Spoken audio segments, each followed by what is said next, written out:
हाय मित्रमैत्रिणींनो, कसे आहात सगळे? आपल्या सीमा जिंदे ब्लॉग्स या चॅनलमध्ये माझ्या लाडक्या मित्रमैत्रिणींचे खूप खूप स्वागत आहे.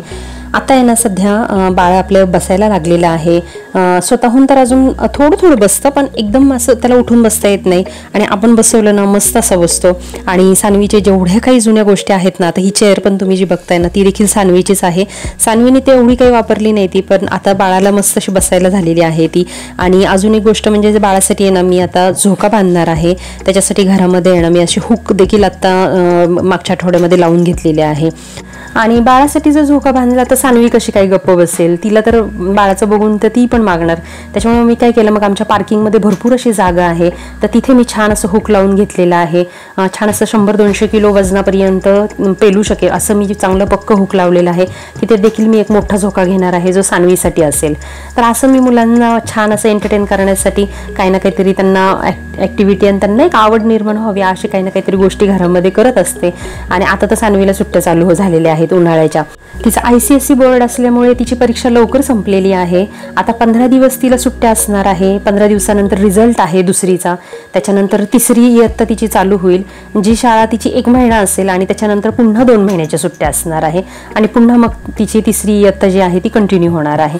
तर अशा प्रकारे ICSEचा पॅटर्न आहे त्यांचा.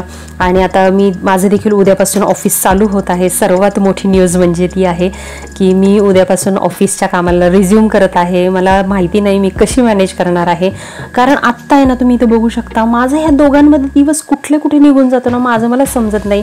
म्हणजे ह्यांचा असं काही त्रास नाही आहे. सानवीचा देखील एवढा काही त्रास नाही आहे, बाळाचा देखील एवढा काही त्रास नाही आहे. परंतु एकाचं खाणं पिणं झालं की दुसऱ्याचं असतं. त्याचं काही ना काहीतरी आवरावरी असते, ओरडाओरडी असते किंवा अभ्यास असतो. ह्या सगळ्या गोष्टींमध्ये इतकी मी बिझी आहे ना, एकाला झोपवायचं मग दुसऱ्याची उठायची वेळ होती किंवा दोघांची एकसाथ काही ना काहीतरी खायची प्यायची वेळ होती. तर अशा पद्धतीने ना माझा दिवस कुठे निघून जातो. अक्षरशः मला घराबाहेर देखील पडायला दिवसभर वेळ मिळत नाही. आणि आत्ता तुम्हाला सगळ्यांना माहितीच आहे की मी एक बाई लावलेली आहे बाळाला सांभाळण्यासाठी. खूप चांगल्या प्रकारे सांभाळत आहेत त्या बाळाला. घर पण छान बघत आहेत त्या. बघू आता कसं होतंय ते. बाळाला हळूहळू लळा लागत आहे त्यांचा. पण मला जर ऑफिसला जावं लागलं तर मला बाळापासून मी दूर नाही राहू शकत आहे. आत्ता सध्या मला इमोशनल मी खूप झालेली आहे सध्या. म्हणजे ऑफिस सुरू करायचं आहे ह्याची एक्साइटमेंट पण आहे आणि एक आपलं करिअर पुन्हा एकदा चालू होणार. म्हणजे कसं होतं ना की 24 तास आपण जेव्हा घरात राहतो ना तेव्हा बिनकामाचे ना आपल्या डोक्यामध्ये खूप सारे विचार आपल्या डोक्यामध्ये चालू होतात. आणि त्यावेळेला असं होतं ना की म्हणजे फक्त त्या गोष्टीचा विचार करून आपण एकतर टेन्शन घेत राहतो किंवा आपला स्वभाव चिडचिडा होतो. आणि म्हणजे त्या गोष्टींचं आहे ना, म्हणजे मला तरी सवय नाही आहे की घरामध्ये बिनकामाचं असं आपण जर बसून राहिलो तर ह्या सगळ्या गोष्टींचा डोक्यामध्ये सतत काही ना काहीतरी विचार होत राहतो. भले सगळं चांगलं असतं परंतु ना आपलंच आपण एखादं छोटंसं जरी काही टेन्शन असेल ना ते आपण त्या डोक्यात घेऊन दिवसभर आपण तेच विचार करत बसतो. त्याच्यामुळे ना आता मला त्या गोष्टींमधून बाहेर पडायचं आहे आणि पुन्हा एकदा जोमाने कामाला लागायचं आहे. पण बाळाला सांभाळून आणि दोघांनाही माझ्या दोन्ही मुलांना पुरेसा वेळ देऊन मला ह्या सगळ्या गोष्टी करायच्या आहेत. तर बघूयात आता कसं जमतंय ते हळूहळू. म्हणजे माझं नेहमी असं होतं ना की एखादी गोष्ट सुरुवात करायची असेल ना तर पहिल्यांदा मला थोडंसं असं काळजी वाटत राहते की ते गोष्ट व्यवस्थित होईल का आणि आपण कसं करणार आहोत. परंतु एकदा त्या गोष्टींमध्ये मी पडले आणि एकदा ती गोष्ट सुरुवात झाली ना की मग मला कळतं की आपण उगीच टेन्शन घेत होतो. सगळं काही व्यवस्थित होतंय. आणि देवाला हीच प्रार्थना आहे श्री स्वामी समर्थांना की मला ना छान असं हे म्हणजे काम करता करता माझ्या मुलांना बघता येऊ दे, सांभाळता येऊ दे. माझ्या कंपनीने पण मला तेवढा सपोर्ट करू दे. निदान 1 वर्षभर जरी मला छान असं सपोर्ट केला ना माझ्या ऑफिसनी तरी मी माझ्या 2 वर्षाचं झालं की काही टेन्शन नाही आहे. तर असो बोलता बोलता इथे तुम्ही बघू शकता सानवीला आहे ना मी हक्का नूडल्स तयार करत आहे. सानवीला हक्का नूडल्स प्रचंड आवडतात. प्रत्येकच लहान मुलाला नूडल्स हे खूप आवडतात. परंतु ना नूडल्स करताना किती प्रमाणात आपण हेल्दी करून देतोय त्यांना ते देखील इम्पॉर्टंट आहे. मॅगी वगैरे यप्पी मॅगी हे सगळं करत असताना आहे ना त्याच्यामध्ये आपण जास्तीत जास्त भाज्या वगैरे ॲड केल्या तर ती जी मॅगी आहे ना ती जास्त हेल्दी होऊ शकते मुलांना. मी काय करते प्रॉपर असे नूडल्स विकत आणलेले आहेत मी आणि ते सेपरेटली उकडून घेते पहिले आणि तेलामध्ये आहे ना भाज्या सगळ्या गाजर, कॅप्सिकम, कांदा वगैरे सगळं टाकायचं आणि त्याच्यामध्ये ना सगळे प्रकारचे सॉस टाकायचे, म्हणजे सोया सॉस टाकायचा, red chilli sauce, green chilli sauce, त्याच्यानंतर टोमॅटो सॉस, हे सगळं छान असं स्टर करून मग त्याच्यामध्ये आपले जे शिजवलेले नूडल्स असतात ना ते त्याच्यामध्ये मस्त असे परतून घ्यायचे. तर अशा प्रकारे ना हाक्का नूडल्स खूप छान लागतात आणि ही जी टेस्ट आहे ना ही लहान मुलांना प्रचंड आवडते.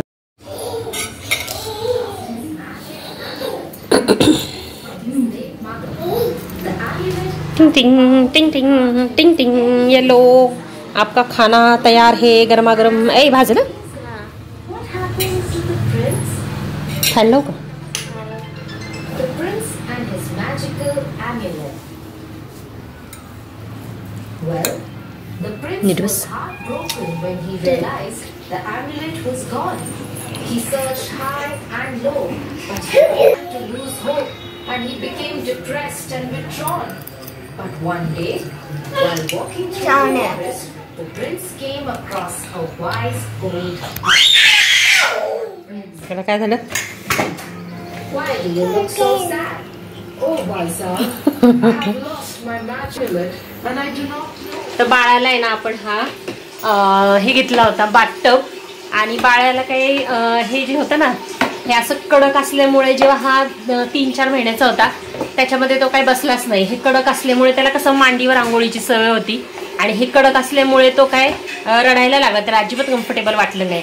तर आता मागे बघू शकता पाणी काढलंय मी आणि इथे आज त्याला पहिल्यांदा आता ह्या टबमध्ये बसून आंघोळ घालणार आहे, कारण आता तो बसायला लागलेला आहे. तर बघूयात बसून तरी तो आता आंघोळ करतोय का याच्यामध्ये. तर हा बाथटबचा काहीच तेव्हापासून उपयोग झाला नाही. खरं तर घेऊन ठेवला मी 3 महिन्यापासून घेऊन ठेवला होता जेव्हा तो 3 महिन्याचा होता, आणि आत्ता तो वापरायला काढलेला आहे ऍक्च्युली. आणि आमचं बाथरूम पडतंय छोटं या टबसाठी, पण आता बघूयात अडचण थोडीशी करून त्याला ह्या टबमध्ये. आता उन्हाळा पण आहे, नको गारवायला लागतं. तर उन्हाळा पण आहे आणि त्याला पाण्यात खेळायला आता खूप आवडतं, त्याच्यामुळे बसून तो जरा मजा करेल. तर बघूयात आता कसं. हाय अगस्त्य, हाय हाय अगस्त्य, हाय कर, हाय कर, हाय कर, हाय हॅलो कर, हॅलो कर, हाय कर, हाय हाय.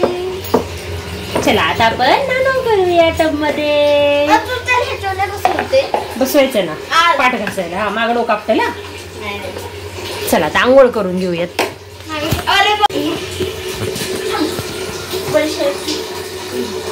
मामाच्या 2 ट्विन्सला चांगलं आहे हे बाजूबाजूला बसून आंघोळ करायला, आहे ना. मामाच्या 2 ट्विन्सला चांगला आहे हा टब, बाजूबाजूला आंघोळ बसून आंघोळ करायला. ते दोघे जण बरोबर बसतील याच्यामध्ये.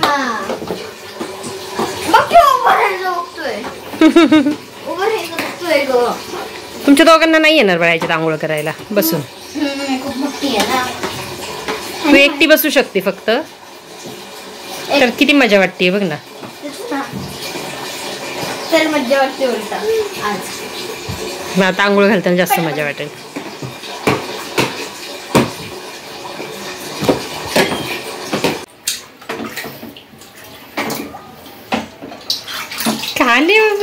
आता उन्हाळ्याच्या दिवसामध्ये ना पाण्याच्या टबमध्ये मस्त डुबकी मारत बसणं ह्याच्यासारखं लहान मुलांना आनंदाचे दुसरे क्षण नाही.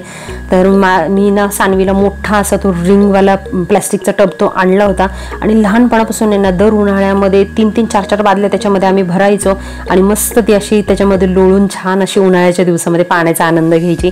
आणि आता उन्हाळा परत आलेला आहे, तर अगस्त्य पण आता तिच्यासोबत आहे, त्याच्यामुळे दोन्ही मुलांचं काही खरं नाही. आता मस्त दिवसभर पाणी आणि ती मुलं. तर असो एन्जॉय करू दे, हेच त्यांचे दिवस आहेत एन्जॉय करायचे.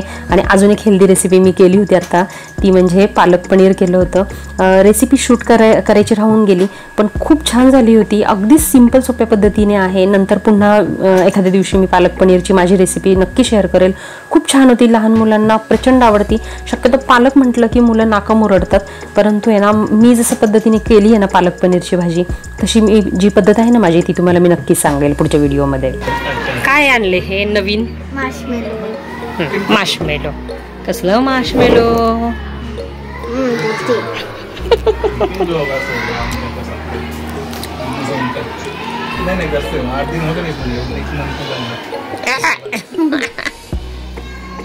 काय लागतं स्पंज खाल्ल्यासारखं.